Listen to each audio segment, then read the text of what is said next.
1 сентября в Японии начинается 6 апреля, и именно в этот день наступает новый учебный год.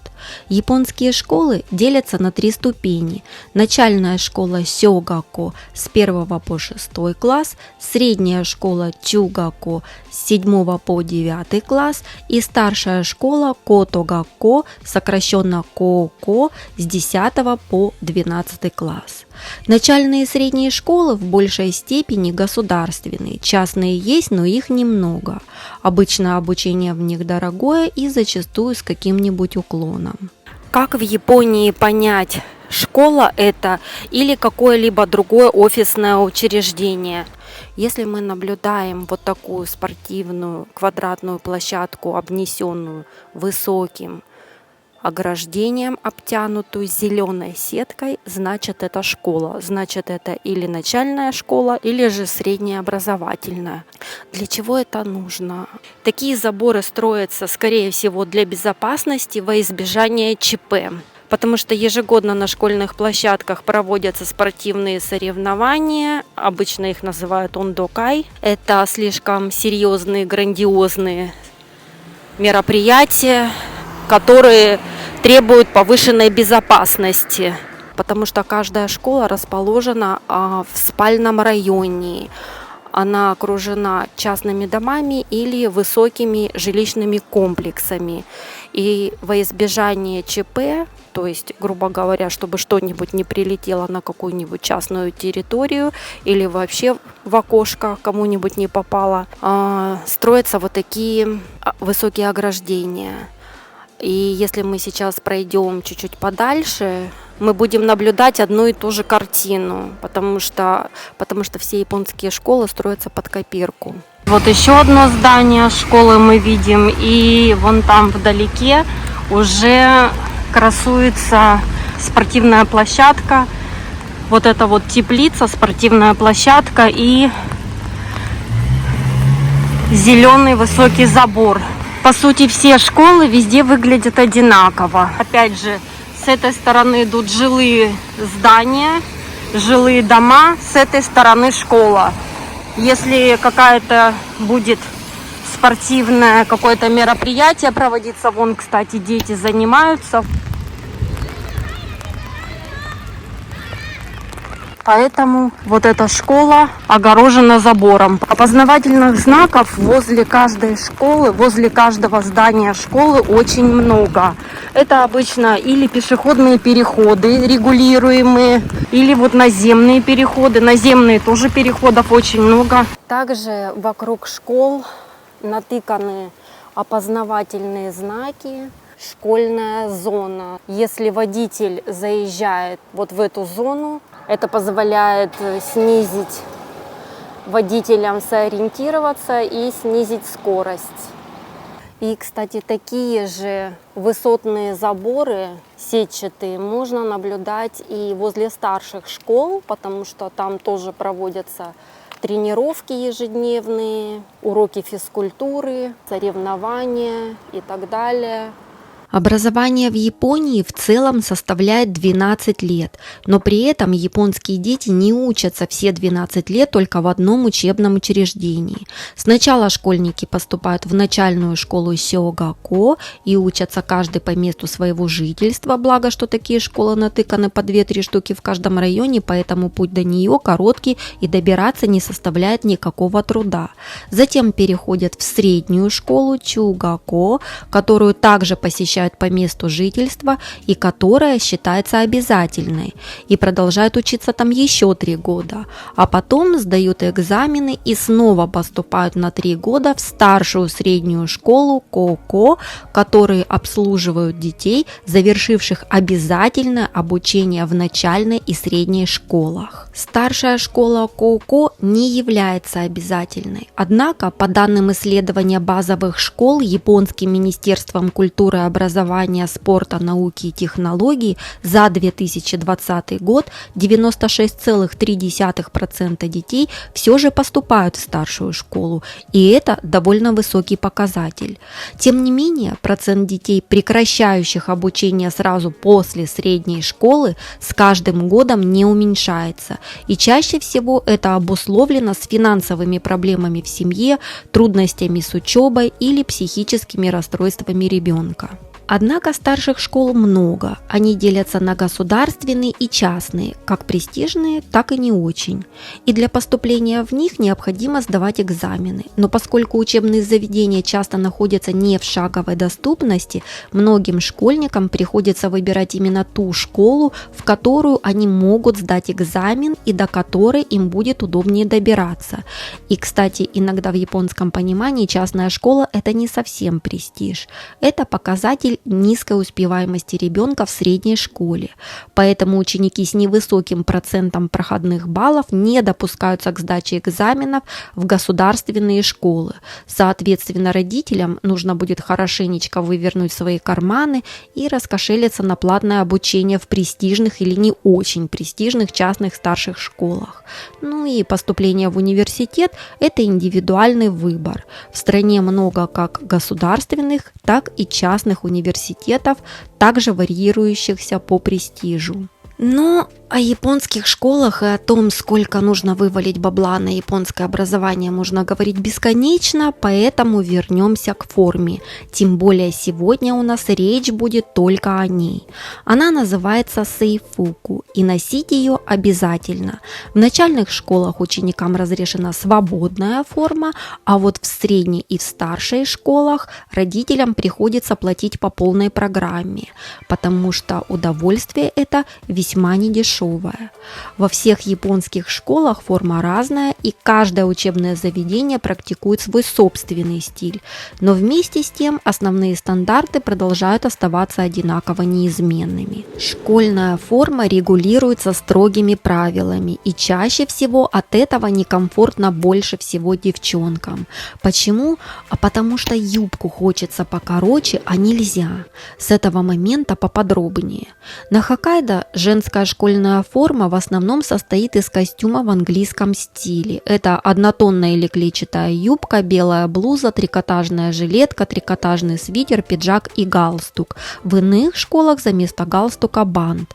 Если школьницам предпочтительнее слаксы за место юбки, то они есть в наличии, и их также можно свободно приобрести. И, кстати, это нововведение произошло относительно недавно, потому как все большее количество японских школ выпускают школьную форму гендерно-нейтральной, чтобы учащиеся не испытывали давления, будучи вынуждены одеваться в строгом соответствии со своим биологическим полом. Про традиционную сарафуку я говорить не буду, потому что тогда мое видео никогда не закончится. У мальчиков с этим попроще. Они носят брюки летние или зимние, пиджак однотонного темно-серого, темно-синего или коричневого цвета, рубашку, трикотажную жилетку, трикотажный свитер и галстук. Да, на Хоккайдо есть зима, поэтому набор школьной формы относительно плотный и в корне отличается от других префектур. В любом моле есть школьный отдел, где продаются формы для учеников. То есть приходишь в отдел, называешь школу, называешь район, где ученик учится, и можно заказать школьную форму. В свою очередь, девчонки, закончившие среднюю школу, имеют желание немного выделиться. Как? Да просто походить с голыми ногами. Потому что в префектурах острова Хонсю это можно делать круглый год. Там нет зимы и тепло. А на Хоккайдо у тебя в запасе всего каких-то 3 коротких месяца. Хотя нередко встречаются и морозоустойчивые хоккайдские чики, которые ходят в юбочках с голыми ногами и в -10. Но школьные правила никто не отменял, так же, как и еженедельные школьные проверки, где завуч с дежурным учителем обнюхивает каждый сантиметр злосчастной юбки, которая еще и пошита специально так, что ее никак не подвернешь. Ведь как бы не хотелось покайфовать с голыми коленками, но правила есть правила, и их нужно соблюдать. Не забываем, что у японцев все везде строго по инструкции. Форма. Длина юбки, чтобы была по колено. У нас, ну-ка, ну не по колено же. Без чего, привет? Так сколько же стоят все эти школьные удовольствия? На моей памяти при поступлении в начальную школу покупка униформы не требовалась. Расходы на учебники, спортивную форму и прочее – цена отдельная. Поэтому основные затраты у нас были на костюм для торжественной линейки под названием «Ниугаку Сики». Костюм, на минуточку, для этой церемонии одевается только один раз, и потом его можно либо кому-то отдать, ну или сдать за 300 йен в ресайкл-шоп, то есть в комиссионку, чтобы другие тоже могли попользоваться. Также и касаемо выпускного. Мы потратились на определенные наряды, потому что дети отучились там максимально долгий период, 6 лет. Соответственно, расставание должно было пройти более-менее так, чтобы было что вспомнить. И для этого мероприятия под названием «Соцу Гёсики» в магазинах продаются специальные костюмы для мальчиков и для девочек, хотя девочки чаще наряжаются в традиционные одежды хакама. Мальчики, кстати, тоже. Итог растрат в начальной школе на одного ребенка в общей сложности на торжественное поступление и на выпускную церемонию составляет около 20 тысяч йен.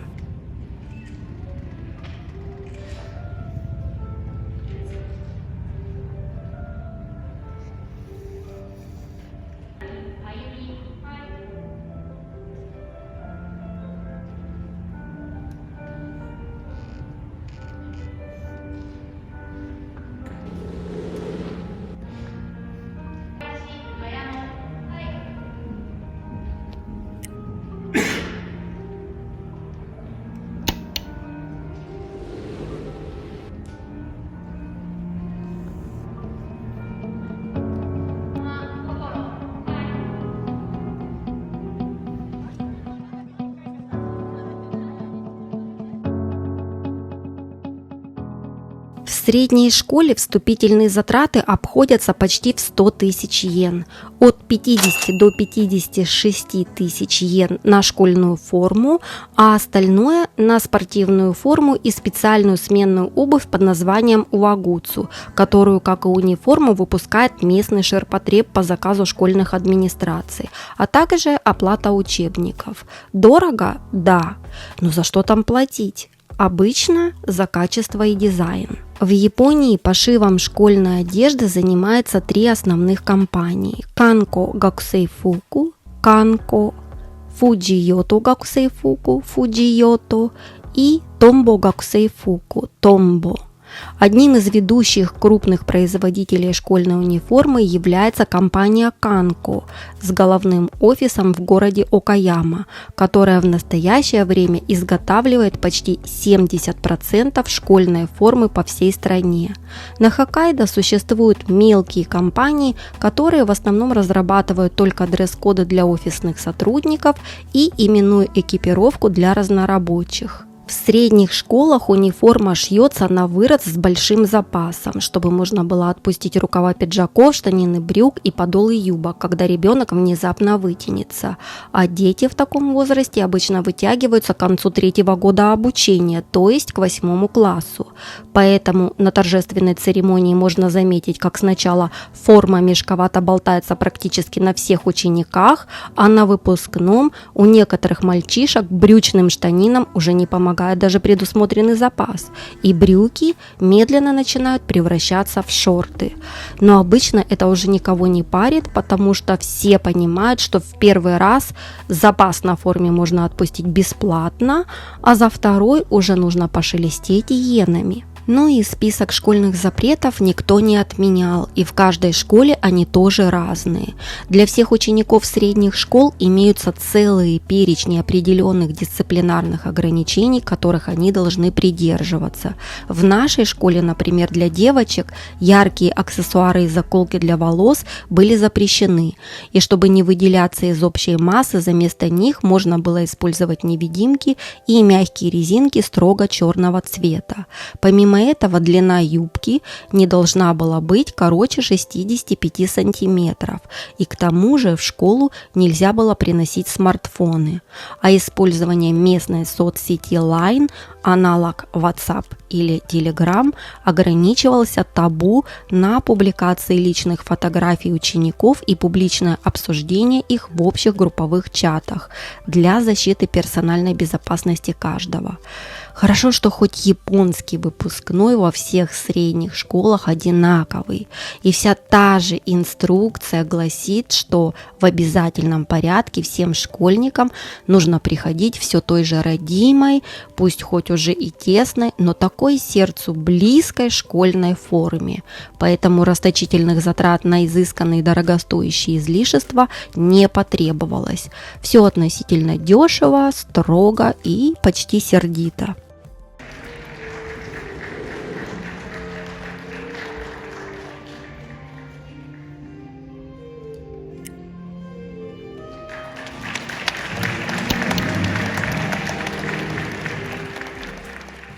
Когда японские ученики заканчивают среднюю школу, каждый из них весь месяц март пинает балду. Занятий и секций нет, поэтому некоторые самые ответственные, в основном девочки, до последнего продолжают посещать просто для галочки, чтобы провести последние дни с друзьями и подругами, так как не все поступают в одинаковые старшие учебные заведения.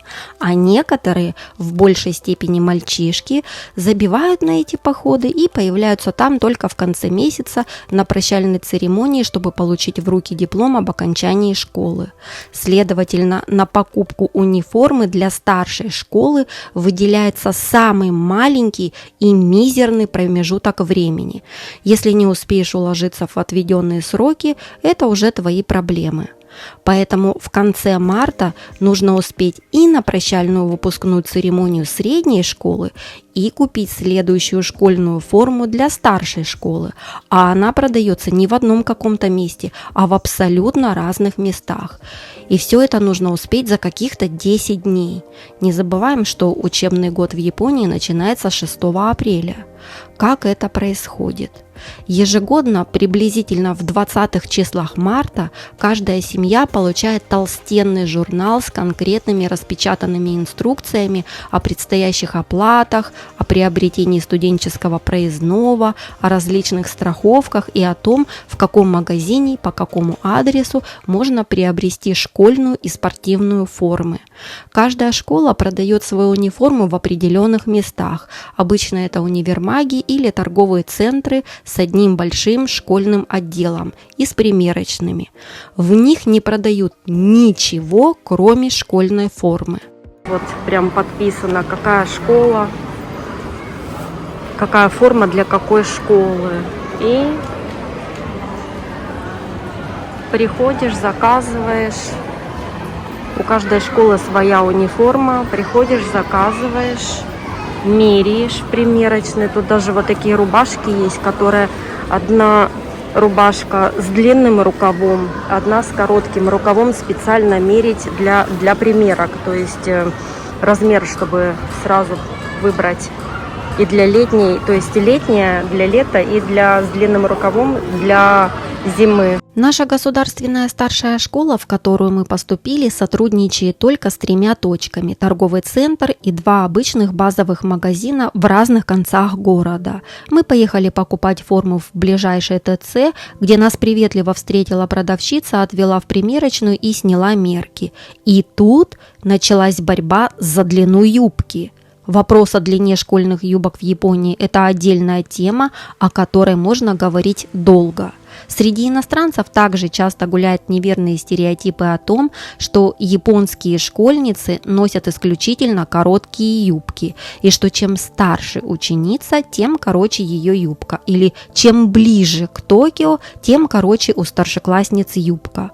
Однако короткие юбки в основном можно увидеть только в аниме, а в реальной жизни все обстоит иначе.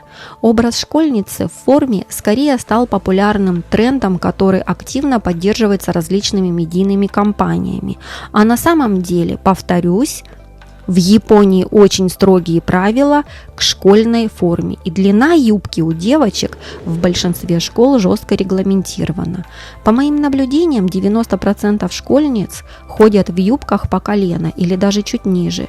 Плюс по хоккайдским нормативам все ученицы старших школ обязаны носить высокие носки, скрывающие ноги. А вот после школы наступает лафа с подворачиванием юбок специальным ремнем и приспусканием носков по щиколотку. Для этого даже продается специальный клей для носков, чтобы они не спадали и аккуратно, но небрежно приспущенно смотрелись на ногах.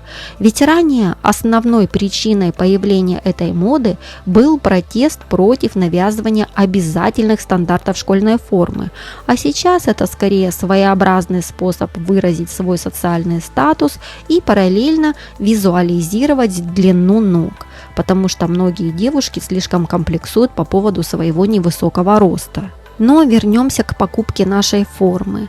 Первая продавщица в торговом центре, которая оказалась самой адекватной, принесла нам юбку размера L. Она оказалась немного велика в талии, поэтому мы заменили ее на размер M с объемом талии 64 см и длиной 58 см. Однако из-за высокого роста моей дочери юбка хоть и доходила до середины колена, но визуально казалась на 2 см короче, поэтому нам предложили отпустить юбку на 1 сантиметр во избежание школьных проблем. Мы решили обдумать это и пошли прогуляться по торговому центру.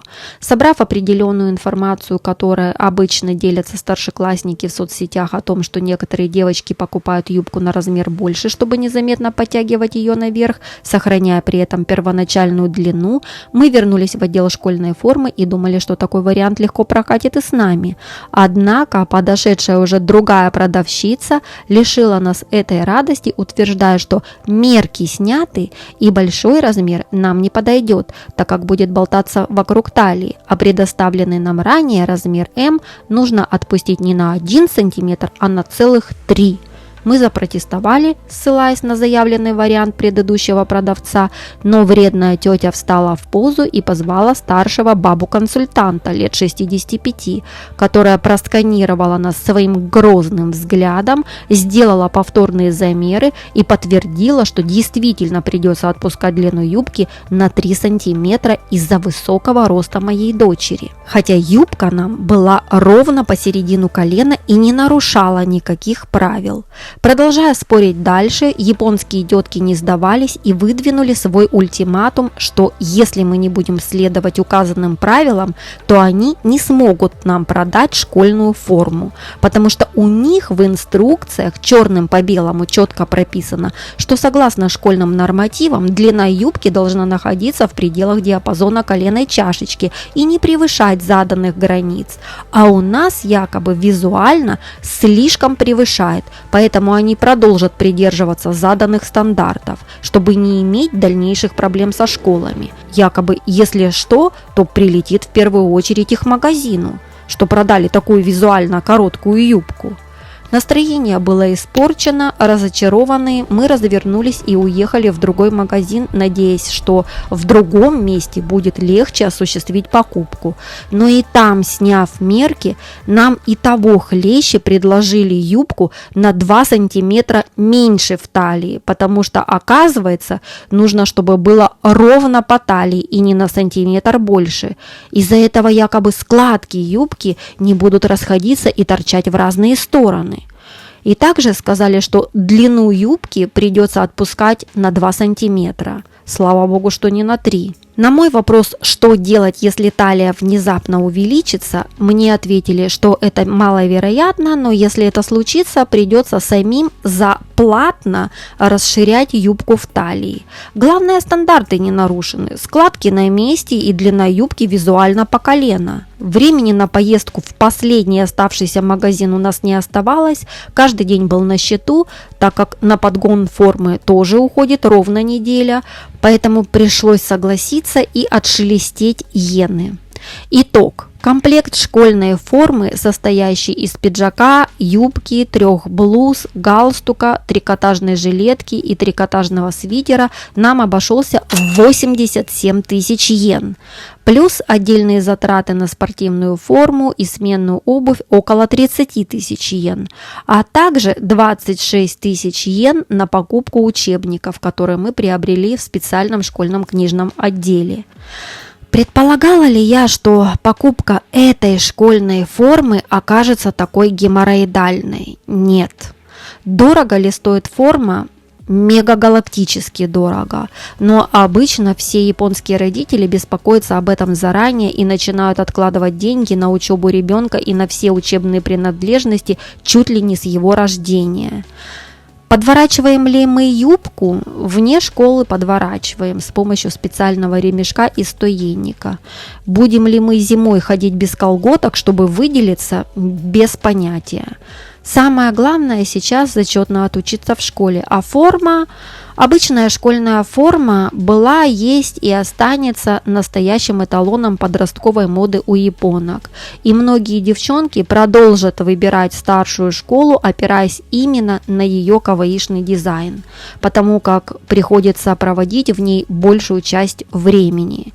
Излишняя ли строгость по поводу длины юбки? Возможно, да. Но как родитель я скорее всего за, чем против, потому что и в Японии тоже имеются свои персонажи с неадекватной реакцией на неприкрытые коленки молодых девушек. Но возможно в дальнейшем правила поменяются и японским школьницам разрешат носить юбку не до середины колена, визуально это будет выглядеть или нет, а хотя бы на 2 сантиметра выше. И тогда девчонкам совсем не захочется ее подворачивать за пределами школы по самое не хочу. А пока выделиться из общей школьной массы на школьной территории можно лишь с помощью ярких аксессуаров, густо навешанных на школьные сумки, рюкзаки и мобильники. Но это уже совершенно другой вирус, который, как японская школьная форма, ежегодно все больше набирает популярность и заражает весь мир. Ведь модная тенденция украшать сумки и рюкзаки множеством мягких игрушек и брелоков зародилась именно в Японии.